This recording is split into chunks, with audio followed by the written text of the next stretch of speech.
Mīļie draugi, šodien mums ir tāda maķinīta īpaša reize, tā iemesla dēļ, ka mums šovakar mūsu lekciju daļā ir tāds kopsavilkuma brīdis, kad mēs vēlamies noslēgt veselu ciklu, kam mēs šajos meditācijas vakaros esam gājuši cauri. Visi gandrīz jau noteikti to zinat, mēs esam daudz un dikti runājuši par Martina Bubera savulaik izdalītajiem 10 principiem, bet 6 principiem, es atvainojos, hasidismu izpratnē, proti šajā ļoti interesantajā jūdu misticisma novirzienā. Un kā es to esmu jau iepriekšējās lekcijās daudzreiz teicis, es to visu jums stāstu ne jau tāpēc, lai mēs kļūtu par hasidiem, un arī ne tāpēc, ka viss, kas ar hasidismu saistās, ir kaut kas absolūti mūsuprāt ļoti noderīgs un saistīts ar kristīgo meditāciju, bet tieši tāpēc, ka šie Martina Bubera izstrādātie principi vai izdalītie principi ir kaut kas tāds, kas var mums palīdzēt pašiem savu garīgo dzīvi kopt un veidot. Un es gribu cerēt, ka šovakar mums būs vairāk laika arī kādiem jūsu jautājumiem. Es gribu tiešām dot tam iespēju, ja kādam ir varbūt jautājumi bijuši par visu to, ko mēs arī iepriekš esam runājuši. Es gribu cerēt, ka mēs pabeigsim saulaicīgi, un tad jums ir iespēja uzdot šos jautājumus, pirms mēs kopīgi meditējam. Pēdējais princips tātad šajā lielajā sarakstā tiek izteikts latviskajā tulkojumā ar vārdiem tur, kur tu stāvi, tur, kur tu esi. Un tie no jums, kas esat ieskatījušies tajos izdalas materiālos, kas savulaik tika doti, Martins Bubers šo principu saista ar kādus no hasīdu stāstiem, par ko viņš pats saka, ka droši vien tas stāsts ir vēl senāks un pazīstams daudzās kultūrās. Proti par kādu cilvēku, kurš dzīvo diezgan nabadzīgos apstākļos un kuram parādās sapnis. Un šajā sapnī viņš saņem tādu atklāsmi vai norādījumu, ka viņam ir jādodas, es tagad vispārināšu, uz kādu pavisam citu pilsētu, tālā ceļojumā, lai tur norādītā vietā, tur pie kāda tilta vai zem šī tilta, viņš varētu izrakt mantu, apslēpto mantu. Viņš ir noskatījies šo sapni, šis sapnis viņu kaut kā uzrunā, viņš dodās ceļā, viņš iztērē ļoti daudz laika, viņš dodās uz šo pilsētu, un viņš atrod to vietu, tas hasīdu stāsts saka, ka viņš tātad atrod šo tiltu, un viņam ir viena problēma. Uz šā tas tilts ir netālu no pils vai kā savādāk, un tur staigā sardze. Kā tad tu sāksi rakt akurāt, vai ne, ka tur staigā karavīri. Un viņš tur ilgas laiks tās vienu dienu, otru dienu apkārt, mēģina tagad izdomāt, kā lai viņš to sardzi tur kaut kā apiet. Un beigās tas cilvēks, viens no tiem zaldātiem, viņu pamana, ka viņš tur visu laiku ir, un viņš viņu uzrunā. Un saka, ko tu te dari? Viņš stāsta, tā un šitā man bija sapnis, kas man lika atnākt un meklēt šo apslēpto mantu. Un liels ir viņa pārsteigums, ka šis zaldāts sāk smieties. Viņš saka, kāds tu esi muļķis, ka tu tādiem sapņiem tici. Viņš saka, tad jau man būtu jādodas, un viņš nosauc precīzi to pilsētu, kurā šis cilvēks dzīvo. Jo man bija sapnis savukārt, kur es redzēju, ka tajā pilsētā ir tāda un tāda māja, un tā ir šī cilvēka māja, protams, vai ne? Kur tur un tur ir apslēpta manta. Bet es taču neesmu tāds muļķis, lai tagad iet un noticētu šim sapnim. Un šis cilvēks paklanās, viņš dodās mājās, un patiešām bez mazvai zem savas gultas viņš rok, un viņš atrod mantu. Un stāsts noslēdz, protams, romantiski, kad no šīs izraktās naudas viņš uzcēla sinagogu. Ja? Viņš nodarbojās ar tādu labu darbu. Bet īstenībā, kā Bubers to arī uzsver, daudzās kultūrās pazīstams stāsts, kas patiesību sakot kopsavelk, vēlreiz teikšu visu, ko mēs līdz šim esam arī runājuši. Proti par to, ko šie principi kopumā grib mums iemācīt, un kas ir viena no galvenajām ne tikai hasidismu, bet es teiktu visu rietumu lielo reliģiju centrālā sajūta. Gan judaismu, gan kristietības, gan islamu kopējā sajūta īstenībā. Proti, ka šī pasaule un dzīve, kuru mēs dzīvojam, ir tā vieta, tā dzīve, kuru es šobrīd dzīvoju, ir tā vieta, kurā norisinās paši svarīgākie, lielākie un nozīmīgākie, vērtīgākie, skaistākie notikumi, kas mani kā cilvēku veido un tai skaitā palīdz man būt garīgam. Viena no trakākajām lietām ir tā, ka mēs veidojam ārkārtīgi daudzas visādas ilūzijas par tēmu, kam mūsu dzīvē ir jānotiek, tādā pārnestā nozīmē, kur mums ir jābrauc, kādā citā vietā, citā kontekstā mums ir jānokļūst. Un tad, ja mēs tur būsim nokļuvuši, un tad, ja mēs būsim tur tajā vietā to sasnieguši, tad mēs varēsim praktizēt savu garīgo dzīvi, tad mēs varēsim risināt savus iekšējos jautājumus, tad mēs varēsim būt garīgi cilvēki. Un es nezinu, kā tas ir jums. Es ceru, ka jums tā nav problēma. Bet es domāju, ka tiešām man un arī daudziem citiem cilvēkiem tā ir problēma, ka ik pa brīdim es sevi arī pieķeru pie šīs domas, ka es savas dzīves apstākļus, kuros es esmu nonācis, uztveru kā traucēkli tam, lai es varētu savu garīgo dzīvi pilnvērtīgi kopt un veidot. Un es pieķeru sevi pie šīs domas, ka ja vien šī pasaule būtu mazliet savādāk iekārtot, un ja es varētu atļauties to vai šo, un ja man tur nebūtu jārēķinās ar vienu vai otru lietu, tad es sēdētu no rīta līdz vakaram un lasītu vai brauktu kaut kur un piedzīvotu lielas lietas. Bet ir tā, kā ir, un mums ir ar tādiem sakostiem zobiem šī dzīves realitāte jānes. Proti, tas, ko māca šis hasidismu princips, tur, kur tu stāvi, ir viena lieta, kas, kā jūs jūtat, vēlreiz teikšu kopsavilku, lai apvieno visu to, ko mēs līdz šim esam arī runājuši un ko mums māca kristīgā meditācija. Proti, ka jautājums par garīgumu nav jautājums par kādu īpašu dzīvesveidu. Vēl jo vairāk tas nav jautājums par kādu īpašu vietu šai pasaulē, kurā tev ir jānonāk, kādiem īstiem cilvēkiem, ar kuriem tev ir jābūt kopā, un tikai tad tu varēsi būt garīgs cilvēks. Bet taisni otrādi. Garīgums ir jautājums par tavu attieksmi, vai tavas attieksmes, es atļaušos teikt, attieksmes maiņu pret tiem apstākļiem, kuros tu šobrīd esi. Un jūs saprotat, tā ir fundamentāli, it kā vienkārša, bet būtiska lieta, ko vienmēr ir sev jāatgādina un atkal jāpamato. Kā mēs domājam, ka mūsu dzīves apstākļi mums traucē būt garīgiem, un kā mēs nesaprotam, ka tie mūsu dzīves apstākļi ir tie vienīgie, un, ja mēs no tāda mistiskā viedokļa skatāmies, varbūt pat labākie priekš tam, lai mēs varētu garīgi nobriest un augt. Un varbūt tieši tāpēc, ka mums šie apstākļi pirmā brīdī tik ļoti nepatīk un tik ļoti traucē. Mārtiņš Bubers to saist ar šo tādu principu vai atkal tādu izjūtu, ka cilvēkiem bieži vien pietrūkst pārliecības vai izjūtas, kas ir visas atkal šīs rietumu reliģiju izjūtas pamatā, ka nekas mūsu dzīvē jau nav īsti nejauši. Bet nevis varbūt tādā iepriekš nolemtības nozīmē, ka Dievs tagad visu ir izdomājis mūsu dzīvē, un mēs vienkārši to teātri, kura luga jau ir uzrakstīta, vienkārši izspēlējam. Bet nekas nav nejauši tādā nozīmē, ka viss, kur es šobrīd atrodos, jau ir manas līdzinējās pieredzes rezultāts un summa.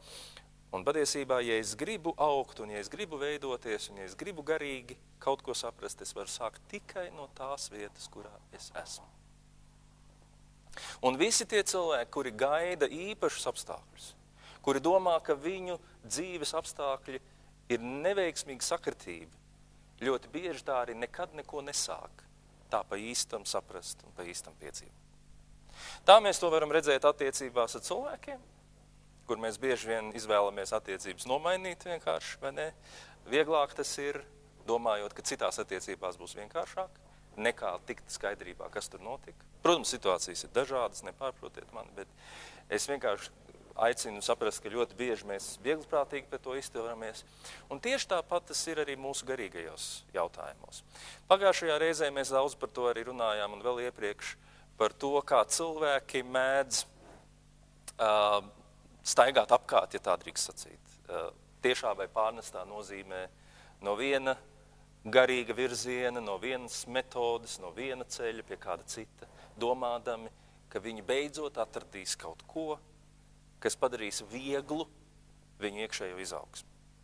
Un es jums atklāšos atklāt tādu nepārāk patīkamu noslēpumu, ka garīgā izaugsma un iekšējais briedums vienmēr nāk caur ļoti lielām grūtībām. Un tas ir, ko Bubers saka. Mācies uztvert savu dzīvi kā tieši to punktu, to, kur tu šobrīd esi. Tas ir tas punkts, no kura tava garīgā izaugsme sākas. Jautājums nav par to, kur es atrodos vai pat ko es daru, bet daudz lielāks jautājums ir, kā es to daru. Kā es reaģēju uz tiem apstākļiem, kas man ir doti. Un es gribēju atkal to ilustrēt. Ļoti bieži cilvēki meklē savu īsto partneri, īsto otro pusīti. Viņi domā, nu kā es varētu atrast īsto cilvēku? Un kā es varētu zināt, ka tas ir īstais cilvēks? Ja ne? Un tā nekļūdīgi savu dzīvi sakārtot. Vai es atļaušos sacīt ļoti līdzīgi, cilvēki kādreiz meklē savu aicinājumu. Ir cilvēki dzīvē tāda situācija, ka varbūt tu esi jau gadiem ilgi kaut ko darījis un pēkšņi tev liekas, bet vai tas ir tas, ko es daru? Ja? Kas ir manas dzīves aicinājums? Kas ir manas dzīves īstais uzdevums? Kādēļ es šeit esmu? Un nepārspīlējot, draugi, es gribētu sacīt, ka šis princips tur, kur tu stāvi vai tur, kur tu esi, mums saka vienu lietu, ka jautājums par mūsu aicinājumu, par īstiem cilvēkiem, lūk, par īstiem apstākļiem un īsto vietu. Nav jautājums par šiem cilvēkiem un apstākļiem. Tas ir jautājums par mūsu spēju vai nespēju, vai mūsu gribēšanu vai negribēšanu. Šajos apstākļos ieguldīt visu sevi. Dari to lietu, ko tu dari no visas sirds, un tā kļūs par tavu aicinājumu.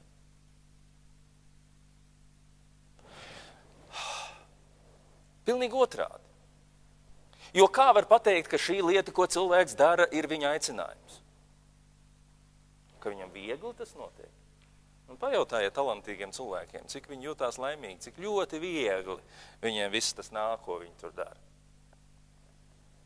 Bet ja cilvēks ir atradis kādu aicinājumu, kādu ceļu, kurā viņš grib un ieliek visu sevi, tad tas jau arī nozīmē to, ka viņš ir atradis kaut ko, kas viņa dzīvi padara lielu un vērtīgu.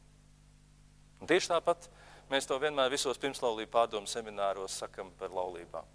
Nav jautājums, kā atrast īsto cilvēku. Jautājums ir, kā kļūt par īsto cilvēku. Vai tu māki kaut vienam cilvēkam šai pasaulē būt tas īstais? Jo, ja tu būsi īstais tam cilvēkam, ar ko tu esi kopā, tad jūs būsiet viens priekš otru īstie. Un cilvēki mēdz meklēt, viņi mēdz sacīt, es atradīšu īsto cilvēku, es atradīšu īsto aicinājumu, es atradīšu īsto vietu, es atradīšu īsto garīgumu, es atradīšu īsto metodi, un viņi meklē. Bet šis princips saka, pievērsies tam punktam, kurā tu esi. Un tas priekš tevis var kļūt par atspērienu punktu. Jo tikai vēlāk, retrospektīvi skatoties, tu varēsi saprast, vai tava dzīve ir bijusi tā vērta, lai to dzīvotu. Un to noteiks tieši tas, cik lielā mērā tu esi bijis klāt pie tā, kas šobrīd ar tevi notiek, un cik lielā mērā tu visu laiku esi savās iedomās, gribējis būt kaut kur citur, un līdz ar to neesi bijis tur, kur tu esi.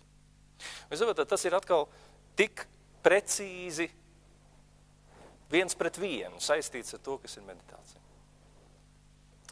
Jo tad, kad mēs sakam, mums vajag lūgt Dievu, ļoti laba doma, vajag lūgt Dievu. Mēs visi esam uz to aicināti.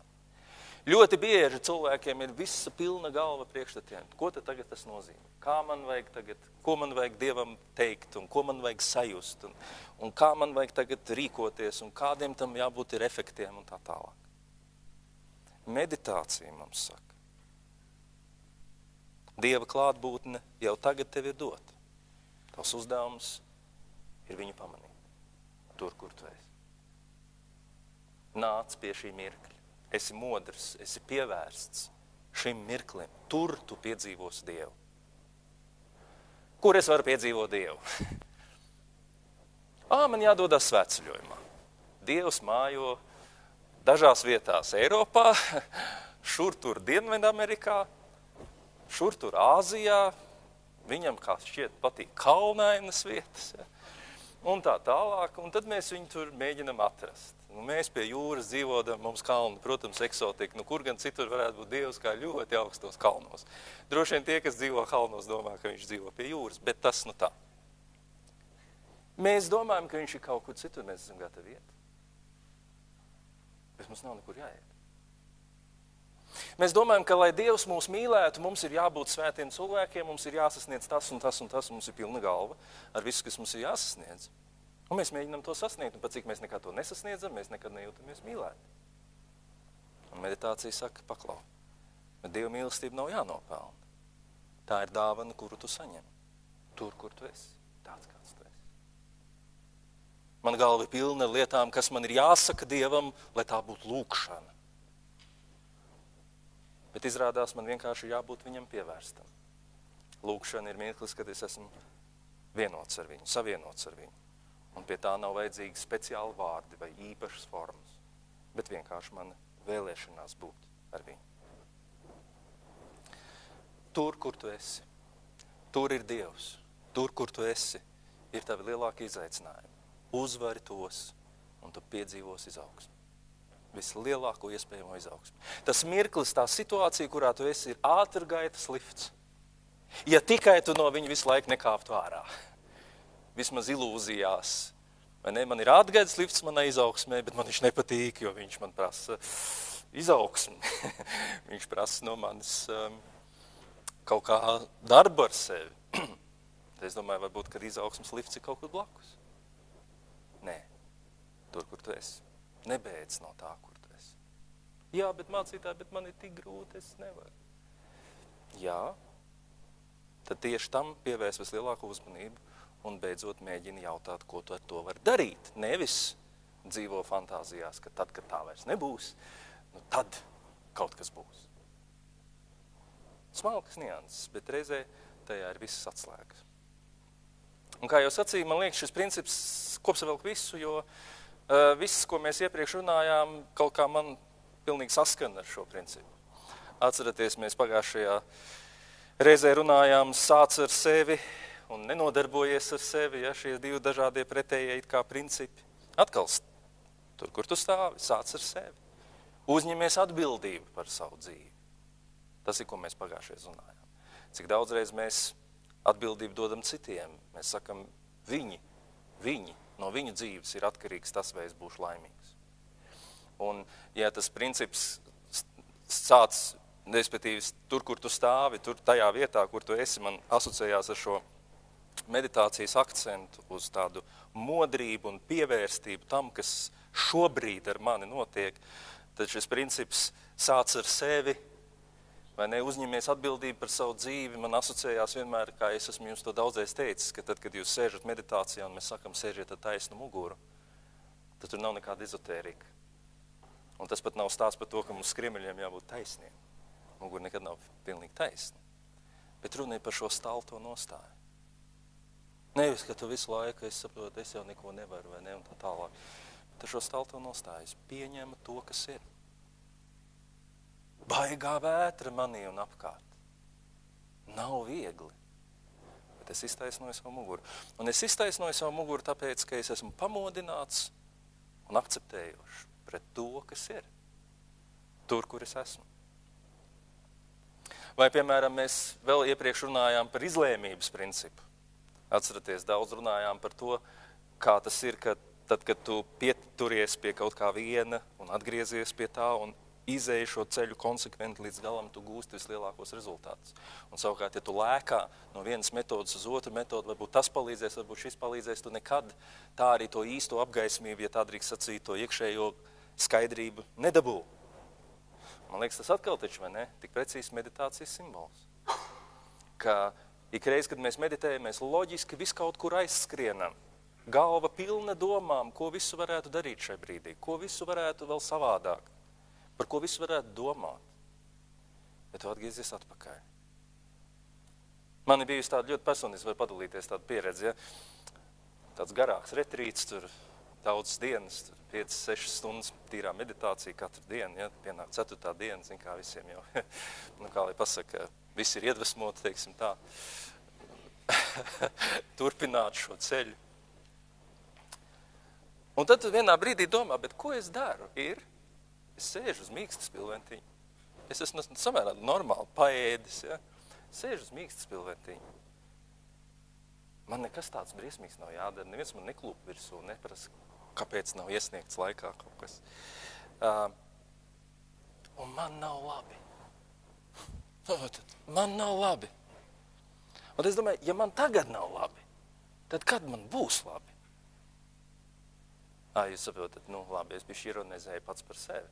Ķermenis, protams, ir nogurts. Un tā ir pašā laikā. Tas ir tas stāsts. Tā izlēmība. Ja es apsēžoties mierā un klusumā Dieva tuvumā, ja es tad kaut ko vēl ar vienu priekš sevis nepiedzīvoju, tad tas nenozīmē, ka man kaut kur ir jāskan. Tas vienkārši nozīmē, ka es nemāku justies labi. Es nemāku pieņemt to mirkli, kurā es esmu. Un tā izlēmība ir griezties visu laiku atpakaļ. Atpakaļ pie tā brīža un mirkļa, kurā es esmu. Tur, kur tu stāvi. Atcerieties, vēl iepriekš bija princips, ka katram mums ir īpašais ceļš ejams. Un tas bija atkal ļoti svarīgs tieši hasīdu tāds izcēlums, ka katram cilvēkam ir kaut kāds savādāks veids, kā viņš Dievam kalpo. Tā ir mana vieta šai pasaulē. Es esmu vienīgais tāds, jūs katrs esat vienīgie tādi. Un tas nozīmē, ka, ja mēs vēlamies būt tādi, kādus Dievs grib mūs redzēt, mums ir jāskatās nevis uz kaut kādu vienu standartu, bet mums ir jājautā vispirms, kas mēs esam, tur, kur mēs esam. Un jārealizē tas līdz galam. Atcerieties, ja Dievs mums nejautās, kāpēc tu nebija Mūzes vai kāpēc tu nebija Elija. Viņš jautās, kāpēc tu nebija tu.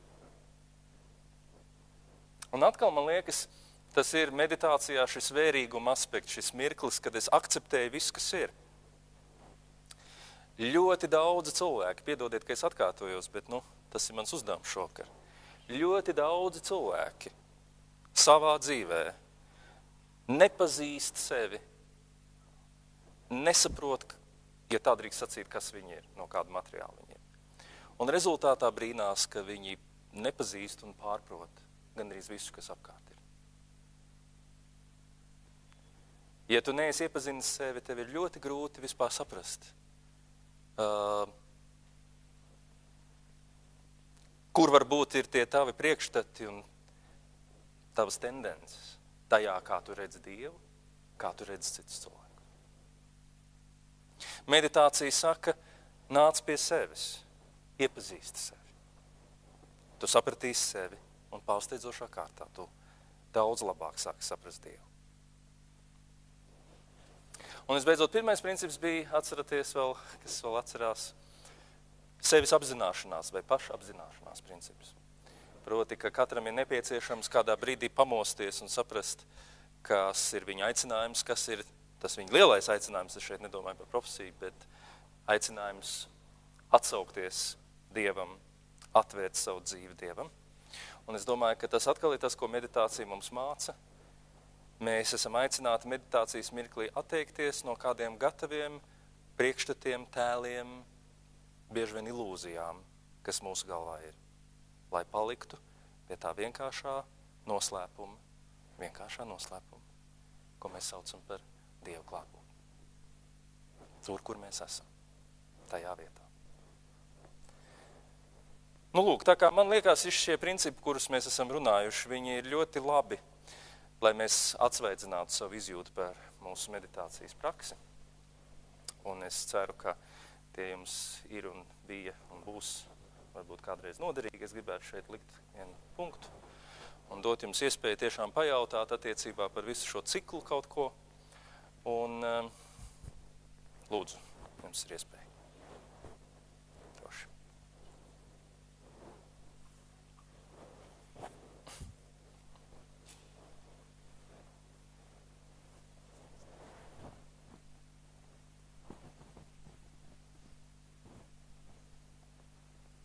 Droši.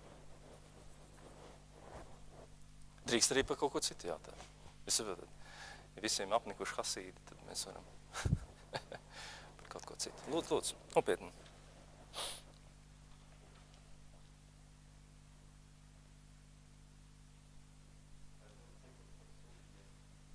Cikls par sufiem. Nevaru solīt ciklu par sufiem. Pietiks jau, kad mēs jau esam atkal bijuši netradicionāli un neesam runājuši tikai par kristīgo pieredzi. Bet es teiktu, par sufiju ļoti interesanta lieta, protams, jo arī viņi atbilst kaut kam ļoti līdz, tas ir kaut kas ļoti līdzīgs tam, kas judaismā ir hasidisms, tas attiecīgi islamā ir sufija.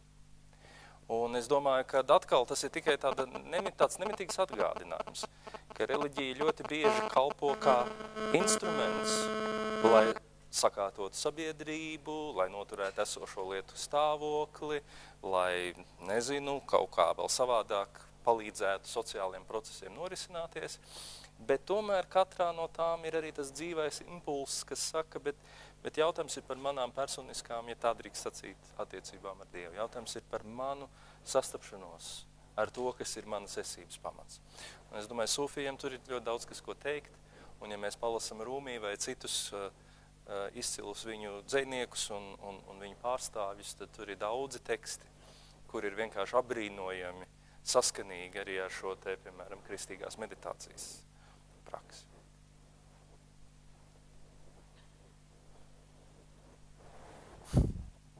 Droši. Jā.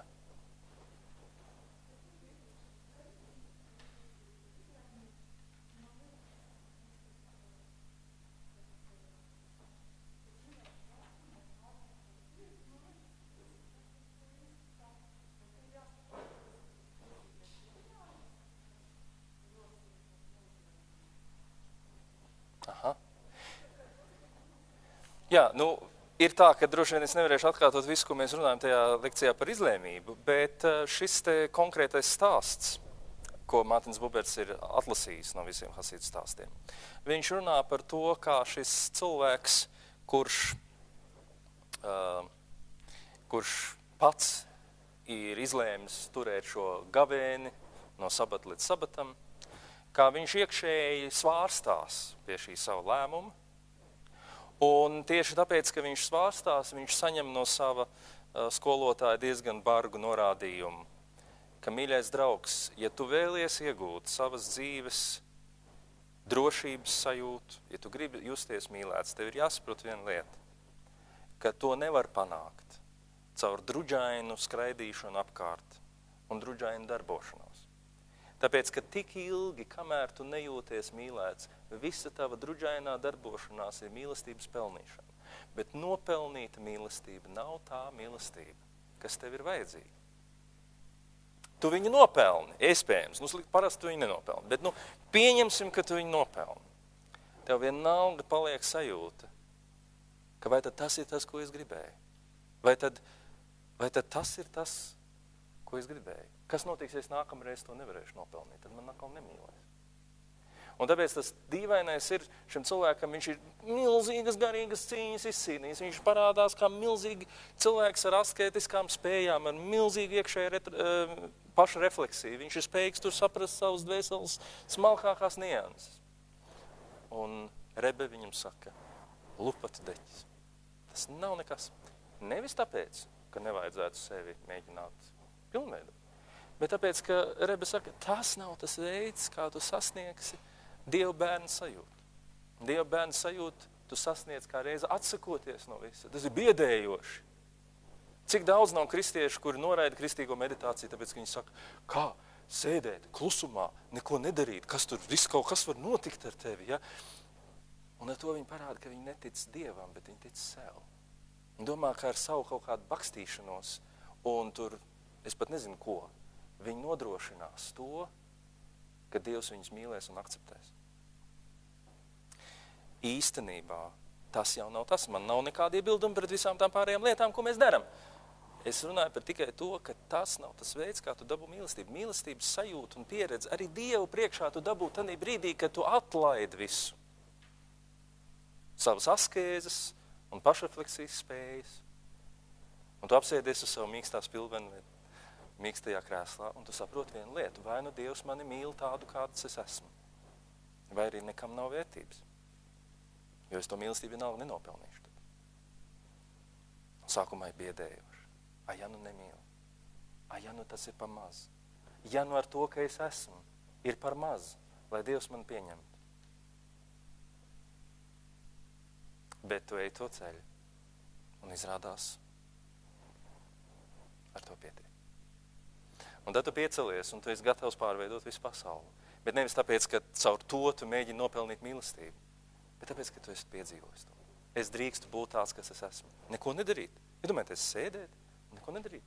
Un vienalga saprast, ka es esmu vērtīgs, ka Dievs man ir klātsošs, ka viņš man mīl. Ja? Un tas tad nav lupatdeķis. Tas nav kaut kas, ko es esmu sadiedzis, kaut ko līdzīgu mīlestības pieredzē, bet tā ir šī pieredze.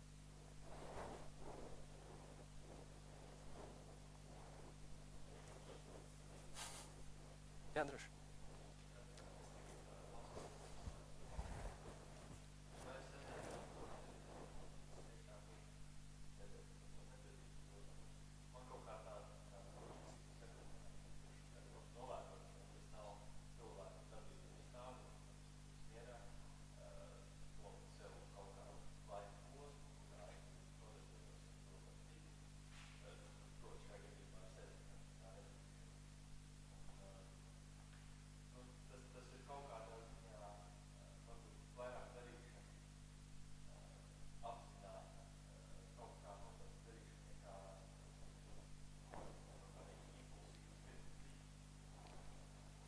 Protams, vārdu spēles. Skaidrs, ka tanī brīdī, kad tu gribi meditēt, mans pieminētais piemērs par 4 dieniņām pameditēt, ļoti labi parāda, ka tas ir darbs, ja tā drīkst sacīt. Tas nav vienkārši. Un tev ir pilnīgi taisnība, ka sēdēt mierā ir īstenībā viena no komplicētākajām lietām, kāda ir iespējama priekš mūsu psihes. Man tāds piemērs būtu apmēram tāds, ka iedomājieties, ka jums ir 5 šuneļi, mazi krancīši, pat ne, bet piedzimuši, ja? Un telpā, piemēram, ja? Un, teiksim, viņi tur ņemās viens otram astē, koši, tur lēkā, tur... Un viens atnāk un apsēžās mierīgi jums pretī un skatās jums virsū. Kurš jums liksies gudrākais no viņiem? Tāpēc, ka mēs intuitīvi zinām, ka īstenībā tas, kurš ir spējīgs sevi savaldīt, atrodas ļoti augstā līmenī. Tas ir cits stāsts. Jā, bet tas, ka atbildot uz to iepriekšējo jautājumu, es teicu, ka nekā nedarīt, tādā bišķi pārnestā nozīmē. Jo tā nekā nedarīšana ir kā reiz atbrīvošanās no visādas iluzoras darbības. Visādi veidi iluzoras darbības. Un tā apsēšanās mierā un pēdiņās nekā nedarīšana ir viena fantastiska lieta. Tā ir tiešām laba metode. Man vajadzēja zinām laiku, lai es to aptveru, cik tā ir laba metode, kas mums iemāca vienu svarīgu lietu, ka, kā lai jums pasaka, ka, teiksim tā, ja es jums teiktu tā, ja tu gribi būt garīgs cilvēks, ja tu gribi piedzīvot Dieva mīlestību, tev jāgavē pirmdienās, trešdienās un piekdienās. Tu nedrīkst ēst to un to. Es teiktu, man tur kuņģis, tur kas, tur ko tur. Es teiktu, labi, tev ir ceturtdienās un otrdienās jāvingro, tad tu būsi garīgs cilvēks. Es teiktu, man mugura, man tur kas, tur ko, to es arī nevaru. Es teiktu, bet, ja tu gribi būt garīgs cilvēks, tev ir katru vakaru 2 stundas jālasa. Tu teiksi, bet man acis, es nevaru palasīt, ja? Jebkura darbība ir tiešām kaut kas, kas daudziem cilvēkiem ir neiespējami. Ar šeit meditācija saka, te nav nekas tev speciāls jādara. Ja? Protams, ka, ja tu runā par fizioloģiju, tur ir arī ļoti smalki procesi. Un tā ir viena no smagākajām un spēcīgākajām pašdisciplīnas formām, kāda vispār ir iespēja.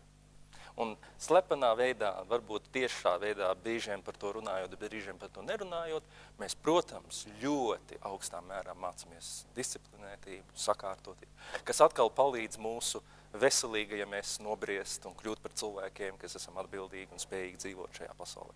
Jā, bet tajā garīgajā nozīmē meditācija ir sabats. Tas ir miers. 6 dienas es esmu strādājis, 7. dienā es nedrīkst strādāt. Un tas ir grūti. Tas ir ļoti grūti.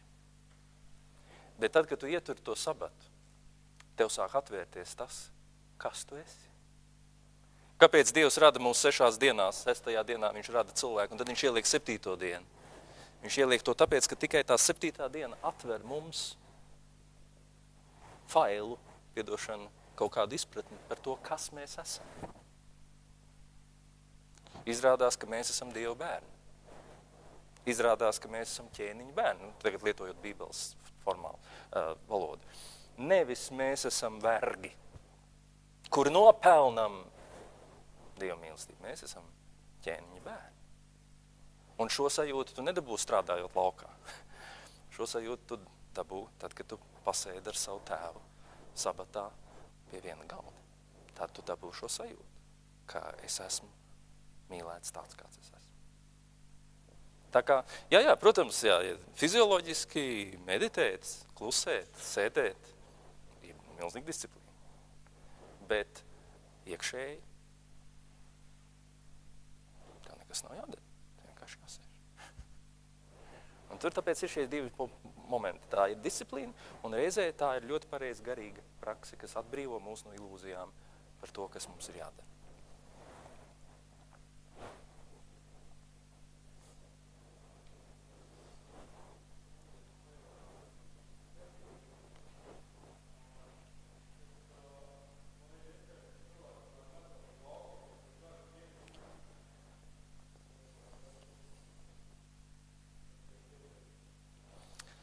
Vai ir iespējams retrītu veikt vienatnē, aizbraucot vienkārši dažas dienas uz laukiem un tur to visu darot?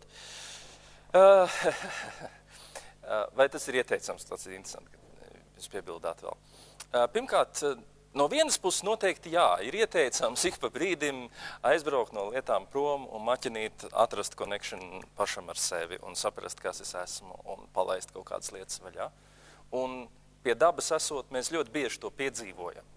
Ka izrādās, ka viss tā mašinērija, ar kuru mēs esam galvenokārt nodarbināti savā ikdienā, nav nemaz tik ļoti nepieciešama mums.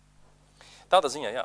Bet, ja tā pilnīgi godīgi atkal no tā disciplīnas viedokļa, ir ļoti sarežģīti cilvēkam pašam tādu retrītu vienam pašam veikt. Kāpēc? Tāpēc, kad mēs esam vāji. Un, cik ilgi tu tā sevi disciplinēsi, tu vienā brīdī sapratīsi, ka, tomēr, pietiks. Tagad varētu tādu atpūtas mirklīti ielikt, vai ne? Tas, kad ir kopīga meditēšana, ļoti labi disciplinē. Tas ļoti labi disciplinē. Tāpēc mēs arī kādreiz šeit, pirms kāda laika, pateicoties dažiem mūsu draudzes locekļiem, entuziastiem, esam iesākuši tos meditācijas rītus sestdienās, un savukārt pēc kontemplācijas dievkalpojumu šeit notiek šādi te ilgstošāki tieši meditācijas brīži. Tas ir tāpēc, kad ir svarīgi kopīgi meditēt. Tas disciplinē, ļoti labi disciplinē un sakārto lietas. Un māca mūs iekļauties kādos citos garīgos ritmos. Bet tās ir tādas smalkas lietas, bet atkal es gribētu teikt, ka līdz ar to vienatne pašam ar sevi ir ļoti svarīga lieta, bet, protams, arī tāda kopīga meditatīva prakse un ceļš arī ir kaut kas cits, bet arī kaut kas ļoti, ļoti vērtīgs. Tā kā tās ir, vienam pašam ģenerēt šo sajūtu, kas rodas kopīgi meditējot, ir ļoti grūti, lai neteikt neiespējami. Vēl kaut kas tāds. Kopīgi meditējot, tur viss kaut kas tāds vēl ir. Un nopietni, tā arī tiešām ir. Proti, mēs esam cilvēki, teiksim, kā mūs arī mūsdienu zinātne to māca. Tur nav pat nekāda milzīgā mistikā jāiet iekšā. Zinātne mums māca, ka mūsu smadzenes ir ļoti pilnas ar spoguļu neironiem. Tas nozīmē, ka tas, kā mēs redzam citus rīkojamies, tas, kas notiek citos, atstāja milzīgi iespēju uz mums. Un tāpēc kopīga meditācija, to visas atkal garīgās prakses, respektīvi visas garīgās tradīcijas mums apgalvo, ka kopīga sistemātiska meditācija kāpina mūsu spēju meditēt. Jo, saprot, viss tā atmosfēra ir kaut kas tāds, kas tev palīdz apstāties un norimt un būt šeit un tagad, tur, kur tu esi, stāvi, sēdi, vienalga. Un tas dod papildus lādiņu. Nemaz nerunājot par to, ka tā ir vieta parasti, kur mēs kopīgi runājam par kaut kādām lietām, kur mēs gūstam jaunas svarīgas atziņas priekš sevis, kas ir arī ļoti nozīmīgi un svarīgi. Tātad tur ir daudzi īstenībā faktori. Tā tas ir, tev jums taisnība. Vēl kāds viena iespēja. Lūdzu.